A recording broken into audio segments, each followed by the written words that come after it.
Good morning mga tol, welcome back sa channel natin. Sa video natin na to, pupunta nga pala tayong Infanta, Quezon. Kasama natin si pare Owen. Ayan, na siya sa unahan, naka PCX. At pupunta tayo sa Agus River. Bali ngayon, nasa may Patayabas pa lang tayo. At ayan, marami ditong ginagawang kalsada. Tapos inabot pa ng tag-ulan, kaya sigurado medyo matatagalan na naman gawin yan. Alas 8 na, maliwanag na, pero hindi mo pa rin makikita ang araw dahil natatakluban pa siya ng mga ulap. Medyo gloomy ang panahon ngayon, kaya i-expect na natin na sa bandang Luciana ay magsisimula na sigurado dyan ng tag-ulan. Basta dyan sa may bandang Laguna, lagi dyan umuulan eh. Yan, good morning sa'yo Mount Banahaw.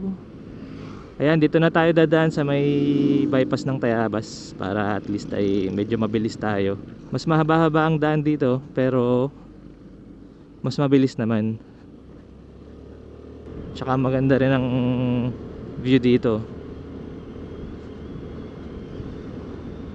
Pag nakamotor ka, kung tutuusin, mas mapapabilis ka pag dumaan ka direkta sa bayan kaysa dito sa bypass. Pero pag sasakyan ka, dito ka na dumaan. Kasi dito hindi ka matatraffic kaysa doon sa mismong bayan. Yan ang view dito sa bypass ng Tayabas. Kitang-kita mo ang bundok Banahaw.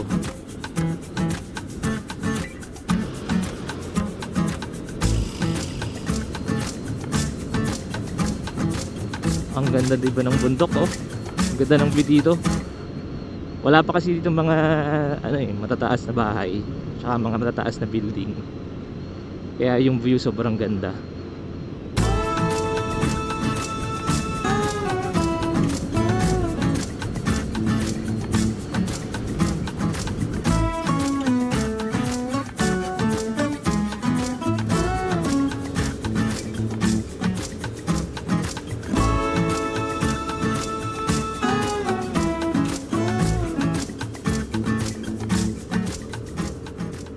Ako, sobrang gloomy dun mga tol, oh. Parang Lokban yun. Lokban Luciana. Yari tayo.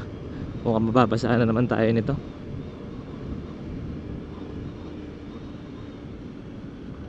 Ayan, sobrang gloomy talaga dun sa may unahan natin. Pero balita ako nga meron daw meron daw bagyo ngayon.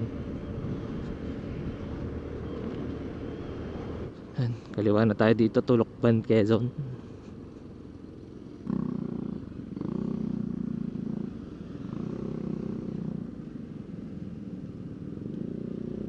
Diyan sa Lokban, Quezon, sa may Kamay ni Jesus, ano na rin yan tourist destination na rin yan ng mga karamihan Madalas ang daming pumupunta dyan tuwing Sunday. Marami rin mga nagra-ride papunta dyan.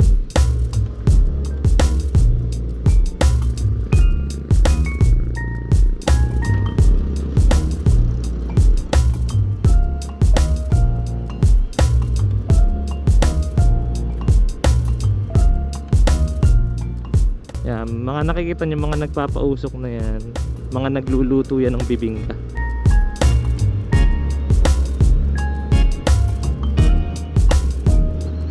Sabado nga pala ngayon mga tol, itong ride natin na papuntang Infanta. Sigurado hindi ganun kadami yung pupunta doon sa Infanta ngayon.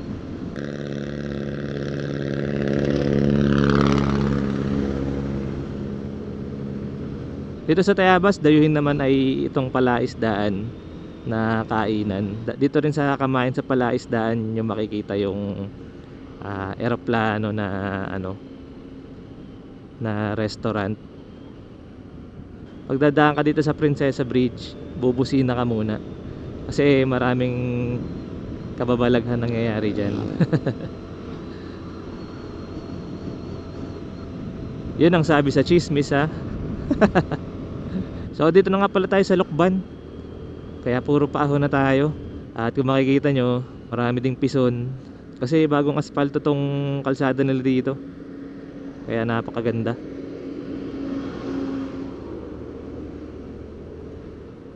Ayan, hanggang dito lang pala. Dito talaga sa Lukban medyo malamig talaga ang klima dito. Tsaka napakadalang dito umaraw. Madalas dito cloudy tsaka umuulan. Sigurado sobrang lamig dito maligo, no? Dati dito sa Lukban, hindi sila nagpapapasok ng McDo, Jollibee. Malapit na tayo sa bypass ng Lukban, bypass Lukban Road. Yan, kakapatapos lang magpa full tank ni paring Owen. Diretso na ulit tayo. Dito na tayo dadaan sa bypass road ng Lukban, Lukban bypass road. Pag kami nagra-ride ni paring Owen, madalas kami inuulan dito. Lagi dito. Awang ko lang ngayon. Tignan natin. Pero mukhang maganda naman ang panahon. Mukhang hindi naman tayo ulanin ngayon. Ayan o.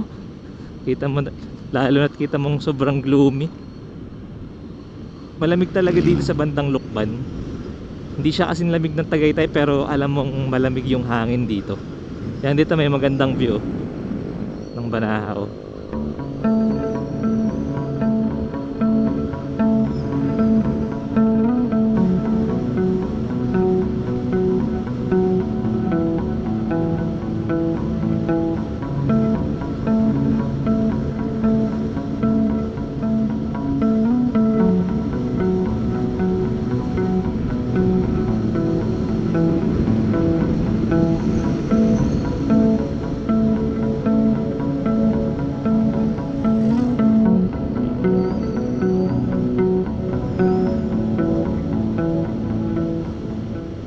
Okay, dito na tayo sa may crossing.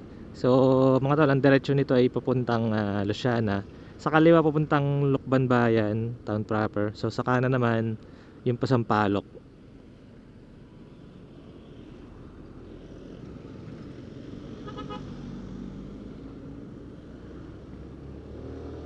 So dito tayo sa papuntang Luciana. Dito nga pala sa Luciana, dito nyo makikita yung Hulugan Falls, yung pinakamataas na falls dito sa Laguna. So last time na nagpunta ako diyan, kasama ko naman si paring Oman, pati yung mga katrabaho niya. So dito sa part na to, sa may papuntang Luciana, madalas dito dumadaan sa may gilid, hindi sa mismong kalsada dahil patsi-patsi kasi yung kalsada dito. Ayan kung makikita nyo. So hindi pa siya na-asphalto ulit. Kaya ano lang, patsi-patsi lang. Kaya madalas dito dumadaan sa may kabila, sa may right side.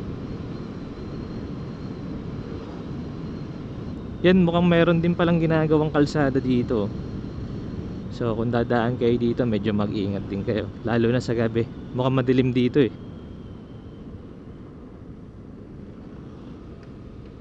Ayan, mukhang mahaba-haba yung ginagawa nilang kalsada.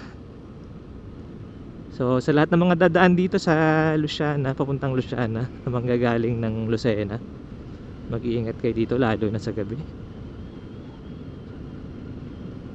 Ayan mga tol, binabaybay pa rin natin tong gilid dahil ang pangit pa ng mga kalsada. Ang pangit pa ng kalsada dito.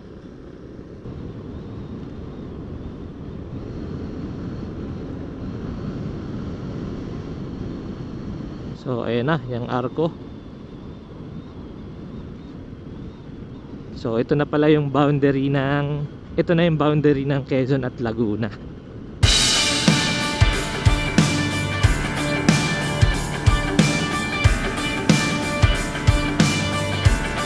Woo!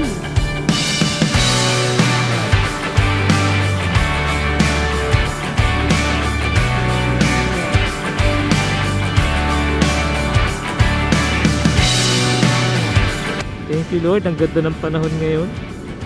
Hindi mainit at hindi rin umuulan. Thank you Lord.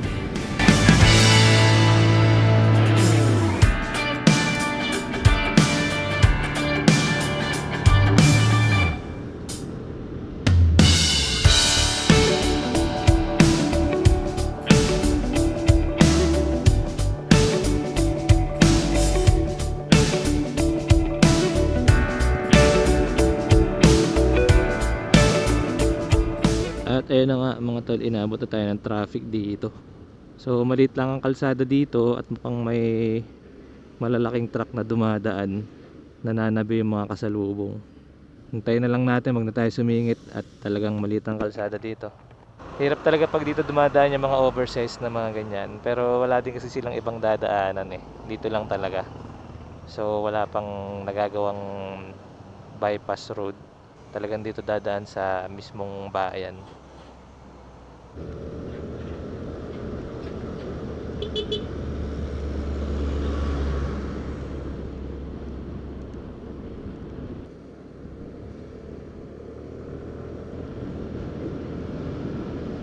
Grabe, ang laki niya.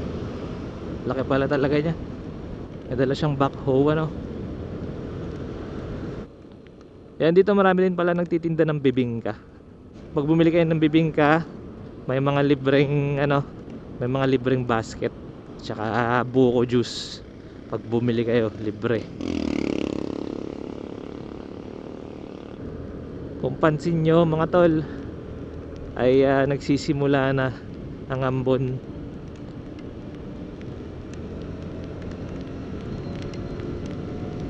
Sana makalampas na tayo dito para hindi naman tayo abutin ng ulan. Ayan mga tol, malapit na tayo sa may Hulugan Falls. Dito talaga madalas talaga dito umuulan. Sabi na nung mismong residente dun sa may ano, Hulugan Falls, madalas daw talaga dito umuulan sa bandang part na to ng Luciana.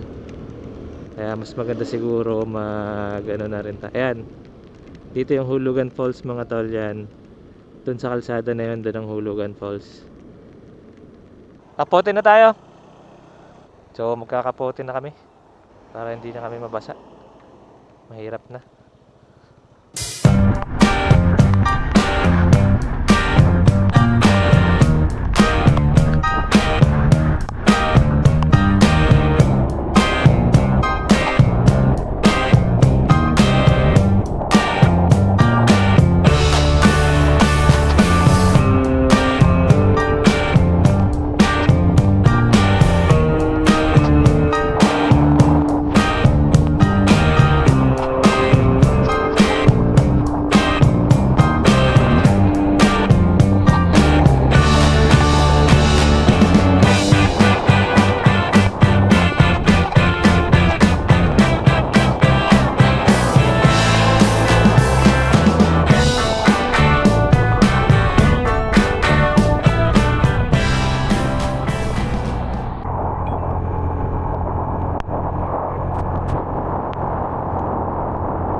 Andito na tayo mga tol sa Real at ngayon lang tumila-tila ang ulan. Kanina pa tayo inuulan sa ano, sa may Luciana, dire-diretso. Nakakapote na tayo pero yung jacket natin sa loob medyo nabasa pa oh. Hindi naman malakas yung ulan, ang problema lang walang tigil. Hindi tuloy tayo nakapag-vlog kanina, pero at least safe naman tayo nakakarating dito. Konting kembot na lang at malapit na tayo sa Infanta. Dapat talaga hindi kami dadaan dito sa Real, sa may Fami kami dapat talaga dadaan eh. Ang problema pagpasok namin dun sa may ano, sa may likuan, Sinalubong agad kami ng putik. Eh tinanong ko dun sa may bata dun, tinanong ko sa kanya kung maputik dun ng kalsada. Sabi niya maputik daw. Kaya ayan, napahaba yung biyahe namin. Dito kami sa Riel dumaan. Dapat kanina pa kami nandun sa may KM90. Hindi pa pala kami kumakain, no? At alas 12 na. Doon na rin siguro sa Infanta. Tiis-tiis na lang muna. Malapit-lapit naman na eh. Yan mga tol, andito na tayo sa Infanta, Quezon. Sa welcome nila sa gate. Yeah. Mabuhay ka, Infanta. Dito na kami sa Infanta. Nakain lang muna. Ang plan namin ni Owen, hindi na kami pupuntang KM90. Pag kasi galing dito sa Real, mas malapit kami sa Agos River kaysa sa KM90. Eh tanghali na rin, mag-aalauna na rin, no? Tatambay pa kami doon ng konti, tapos ay tsaka pa lang uuwi. Baka gabihin pa kami pag uuwi.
Oh, crap.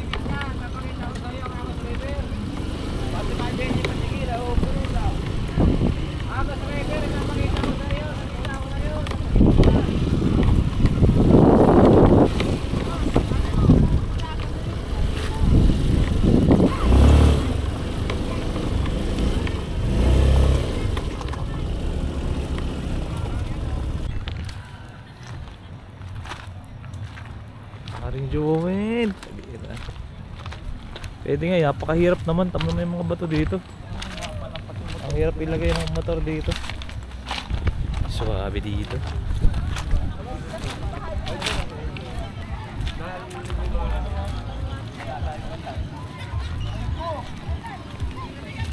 Walang kain na lang.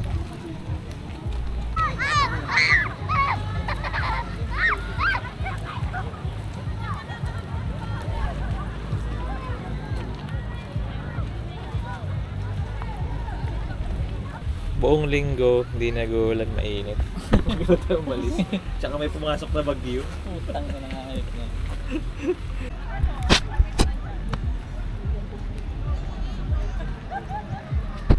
Nakakap pa, no?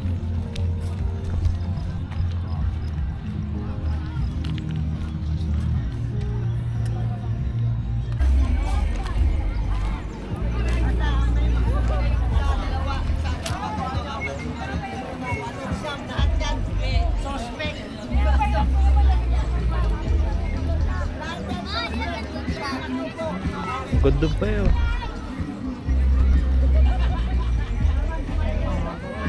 May nagpapaano pa din yun. May nagsiswimming pa doon. Papadala sa akin. Oo.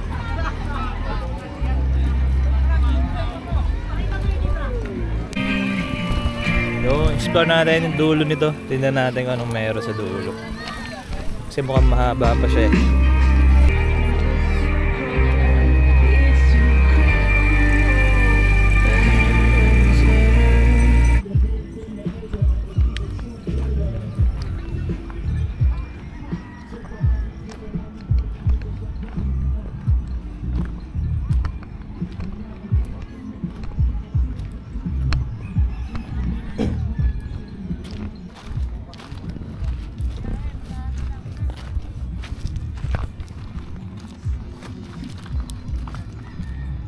Ah, dito na pala tayo.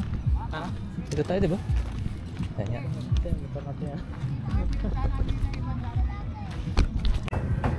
Kaya mga tol, uwi na kami ni paring Owen kasi pinapalis na kami. Pinapalis na kami. Nakikisilong lang kami eh. Umalis na daw kami at wala daw kaming bayad. Time check 3:17 na ng hapon. At malayo-layo pa kami. Mukhang gagabihin na kami na pauwi ng Lucena. Ang natatakbo na natin base dito sa ating trip meter ay nasa 193. At ang ating average fuel consumption ay 51.3 kilometers per liter. Aabot to ng 300 kilometers sigurado kung biyahe natin.